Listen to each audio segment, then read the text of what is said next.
అందరికీ నమస్కారం. ముందుగా ఓం శ్రీమాత్రే నమః అని కామెంట్ పెట్టి లైక్ చేసి మా ఛానల్ని సపోర్ట్ చేయండి ఫ్రెండ్స్. మోడ్యమి వచ్చినప్పుడు అన్ని పనుల్ని కూడా మానేస్తారు. ఎలాంటి శుభకార్యాలు చేయరు. జూన్లో మోడ్యమి ఎప్పుడు మొదలవుతుంది? ఎందుకు మూడ్యం వస్తుంది? ఈ సమయంలో ఎందుకు శుభకార్యాలు చేయకూడదు? వంటివి తెలుసుకుందాం. గురుమోడ్యమి సమయంలో ఎటువంటి వాటిని చేయకూడదు? వాటి వలన ఎలాంటి ఇబ్బందులు వస్తాయి? ఇటువంటి విషయాలని వివరంగా తెలుసుకుందాం. మోడ్యమి వచ్చినప్పుడు అన్ని పనుల్ని కూడా మానేస్తారు. ఎలాంటి శుభకార్యాలు చేయరు అనే విషయాలు తెలుసుకుందాం. ఈ నెల జూన్ 10వ తేదీ నుండి గురుమోడ్యమి ప్రారంభం. జూలై 8వ తేదీతో గురుమోడ్యమి ముగిసిపోతుంది. ఈ గురుమోడ్యమి సమయంలో శుభకార్యాలు చేయడానికి అనుకూలమైన సమయం కాదు. గురుమోడ్యమి సమయంలో ఎట్టి పరిస్థితుల్లోనూ కొన్ని శుభకార్యాలను నిర్వహించకూడదు. గురుమోడ్యమి సందర్భంగా ఈ నెల రోజులు ఎలాంటి నియమాలు పాటించాలి? అసలు మూజ్యం ఎందుకు వస్తుంది? మూజ్యం సమయంలో శుభకార్యాలను ఎందుకు చేయకూడదు? ఈ సమయంలో ఏ పనులు చేయాలి, ఏ పనులు చేయకూడదు అనే విషయాల గురించి ఈ వీడియోలో తెలుసుకుందాం. ఈ గురుమోడ్యమి నెల రోజులు వివాహాలు చేయకూడదు, అలాగే నిశ్చితార్థాలు నిర్వహించకూడదు.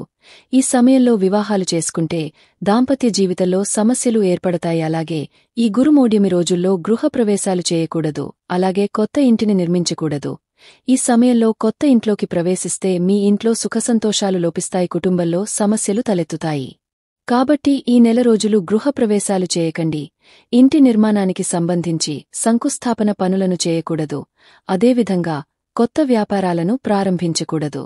గురుగ్రహం లాభాలకు కారకుడు కాబట్టి గురుగ్రహం బలహీనంగా ఉన్నప్పుడు ఏదైనా కొత్త పనులను ప్రారంభిస్తే ఆశించిన విజయం లభించకపోవచ్చు.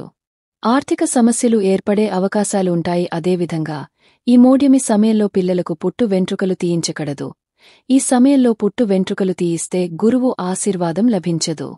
దీనివల్ల మీ పిల్లలకు అనారోగ్య సమస్యలు ఏర్పడతాయి. కాబట్టి ఈ నెల రోజులు పుట్టు వెంట్రుకలు తీయించకండి. అలాగే పిల్లలకు చెవులు కుట్టించకూడదు. అదేవిధంగా ఈ మోడ్యమి సమయంలో కొత్త వాహనాలను కొనకూడదు. గురువు బలహీనంగా ఉన్నప్పుడు కొత్త వాహనాలు కొంటే వాహన ప్రమాదాలు ఏర్పడతాయి. కాబట్టి కొత్త వాహనాలు కొనాలనుకునేవారు ఈ నెల రోజులు వాయిదా వేసుకోండి. ఈ మోడ్యమి సమయంలో ఇంట్లో ఉన్న బంగారాన్ని తాకట్టు పెట్టకూడదు. బంగారం అంటేనే లక్ష్మీ స్వరూపం కాబట్టి బంగారాన్ని తాకట్టు పెడితే ఇంట్లో ఉన్న లక్ష్మీదేవి బయటకు వెళ్లిపోతుంది. ఈ మోడ్యమి సమయంలో ప్రతి ఒక్కరూ చాలా జాగ్రత్తగా ఉండాలి. శుభకార్యాలు నిర్వహించిన ఇంటికి ఆర్థిక నష్టాలు ఏర్పడతాయి. కాబట్టి ఈ గురుమోడ్యమి తేదీలను బాగా గుర్తుంచుకోండి. ఈ మోడ్యమి రోజుల్లో లగ్నపత్రికలు కూడా రాయకూడదు. చాలామంది ముందుగానే లగ్నపత్రికలను రాసుకుంటారు. అయితే ఈ మోడ్యమి సమయంలో లగ్నపత్రికల జోలికి వెళ్లకూడదు. కనీసం పెళ్లి మాటలు కూడా ఇంట్లో మాట్లాడుకోకూడదు.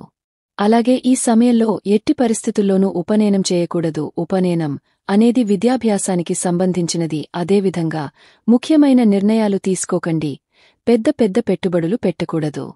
ఈ సమయంలో అనవసరంగా డబ్బును ఖర్చు చేయకండి.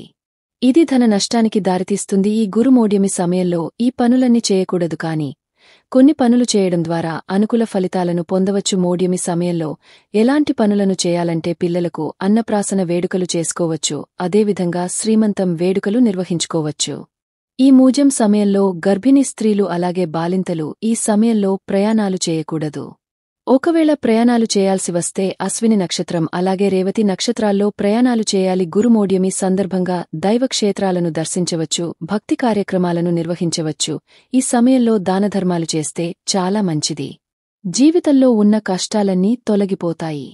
ఎవరైతే ఆర్థిక సమస్యలతో ఇబ్బంది పడుతున్నారో అలాంటివారు ఈ నెలలో వచ్చే ఏదైనా గురువారం నాడు నెయ్యి, బెల్లం, తేనె, ఉప్పు ఈ 4 వస్తువులను ఎవరికైనా దానం చేయండి.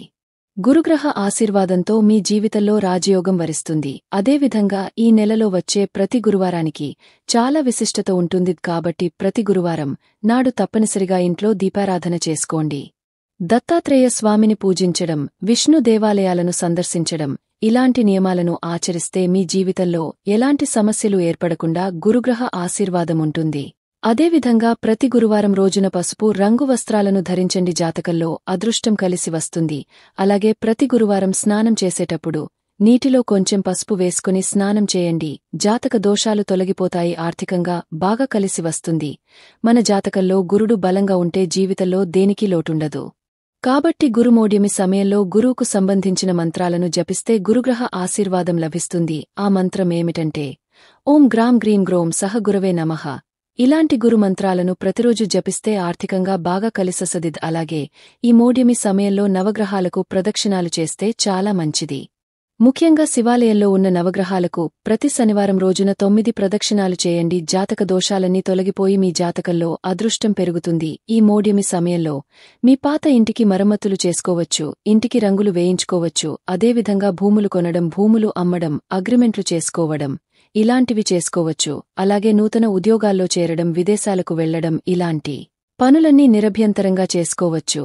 గురువు విష్ణు స్వరూపం కాబట్టి ఈ నెల రోజులు వీలైనంతవరకు విష్ణు సహస్రనామాలను చదవండి. ఈ సంవత్సరమంతా శుభ ప్రయోజనాలు చేకూరుతాయి. గురుమోడ్యమి అంటే ఏమిటి? బృహస్పతి సూర్యుడికి దగ్గరగా వచ్చినప్పుడు గురుమోడ్యమి ఏర్పడుతుంది. ఈ సమయంలో గురుగ్రహం బలహీనంగా ఉంటుంది. గురుగ్రహం అనేది సంతానానికి, అలాగే వివాహానికి కారకుడు. కాబట్టి గురుడు బలహీనంగా ఉన్నప్పుడు ఏదైనా శుభకార్యాలను ప్రారంభిస్తే ఎన్నో సమస్యలు ప్రారంభమవుతాయి. కాబట్టి ఇలాంటి చిన్న చిన్న నియమాలను పాటిస్తే ఎలాంటి నష్టాలు ఏర్పడకుండా కుటుంబమంతా సుఖసంతోషాలతో జీవించవచ్చు. మీకు ఈ వీడియో నచ్చితే తప్పకుండా లైక్ చేసి షేర్ చేయండి. మరిన్ని మంచి వీడియోస్ కోసం మా ఛానల్ని సబ్స్క్రైబ్ చేయండి. ధన్యవాదాలు.